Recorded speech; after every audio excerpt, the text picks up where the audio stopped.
Challenge and intensity aren't universal in their appeal in games, but there's a vast number of players who enjoy games significantly more when they raise the stakes. And nothing raises the stakes more than permadeath mechanics.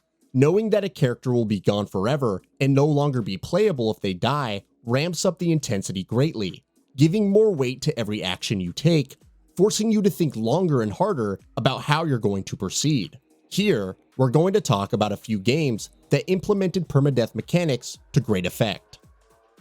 Into the Breach.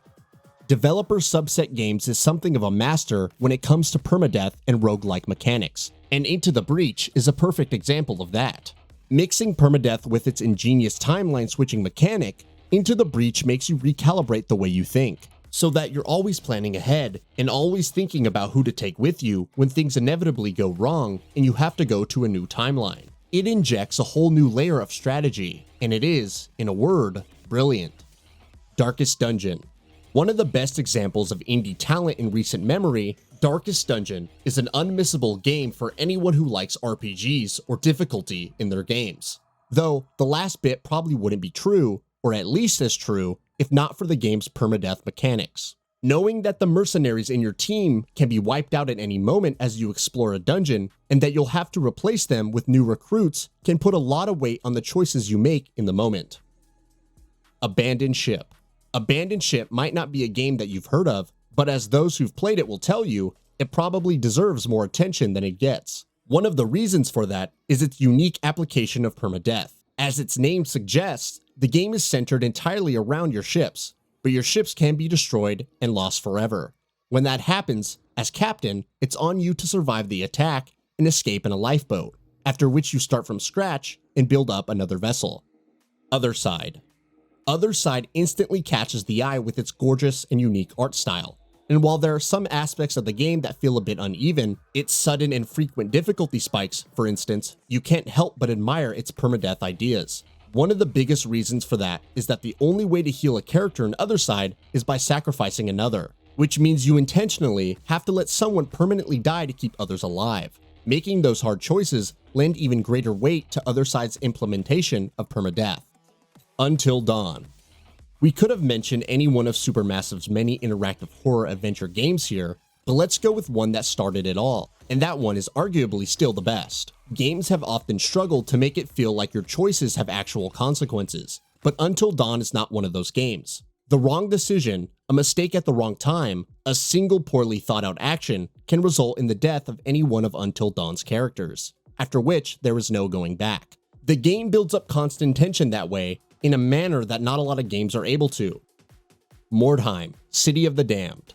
Like the tabletop game it is based on, Rogue Factor's MORDHEIM City of the Damned attempts to sell players on the harshness and brutality of its dark fantasy world by making you live through frequent moments of loss. Building up your warband with powerful new soldiers is very much the point of the game, so of course, losing those soldiers permanently and realizing that you're going to have to replace this character that you've invested so much in with a new recruit can sting more than just a little. The Last of Us Part 2. The Last of Us Part 2 added a grounded difficulty post-launch, and on top of that, also gave players the option to turn on permadeath, and it was brutal. The survival horror-esque post-apocalyptic world of The Last of Us is undoubtedly a harsh one, but never has it felt harsher than making significant progress in the game only to lose it all permanently because of one single mistake. Stakes and tension are synonymous with The Last of Us gameplay, and this just doubles down on that. Rogue Legacy. Permadeath and roguelikes have gone hand in hand for as long as roguelikes have been around, and in the modern era, there aren't a lot of roguelites that represent the genre better than Rogue Legacy, and its implementation of permadeath is quite unique. Like every roguelike, each time you die, you lose all of your progress. That twist is that the character you're playing as dies as well, and you get to choose one of the three of their descendants to play as, each having unique attributes and genetic traits. It's an excellent twist on a well-worn idea. Unexplored 2, The Wayfarer's Legacy. Novel implementations of permadeath mechanics are always appreciated, and Unexplored 2, The Wayfarer's Legacy definitely belongs in that group, even though the overall experience is far from perfect. Every time you die, and you die often, you restart as a new character, though the game's world is persistent and the new character's story picks up a few years after the old one's death. Being able to fast forward in time to see the result of your previous character's actions, and even being able to leave behind items in certain areas for your future character to find years down the line, makes for really unique permadeath ideas. SUIKODEN. Given the sheer number of people you could get as party members in SUIKODEN, you'd think that losing a few of them wouldn't make much of a difference, but it absolutely does. Like every game in the series, SUIKODEN locks its true ending behind collecting over 100 stars, each tied to a character, and if that character dies, you're locked out of the true ending. From scripted sequences to gameplay moments, there's several ways a character can die, and knowing that raises the stakes immensely. Final Fantasy Tactics. Perhaps one of the more forgiving examples of permadeath out of the ones we've mentioned here, but that's also what sets it apart from the crowd. Final Fantasy Tactics kills off the characters you let die during combat on a permanent basis, though it is less punishing about it than other similar games. That's because you get 3 turns to revive them before they are permanently gone. Of course, this can lead to tense moments as well, as you make decisions on whether to prioritize reviving a downed character or focusing on the offensive, or perhaps having to choose between multiple characters facing permadeath. The Long Dark. By its very nature, The Long Dark isn't for everyone, but for fans of the survival genre, this super hardcore iteration of the genre is unmissable. And boy, it is super hardcore. Its survival mode, for instance, makes it so that the moment you die, you lose that entire save, not just your progress. The stakes are higher than they are in most games in the genre, making each decision you make count so much more. It highlights the harshness of the game's world to great effect. Wasteland 3.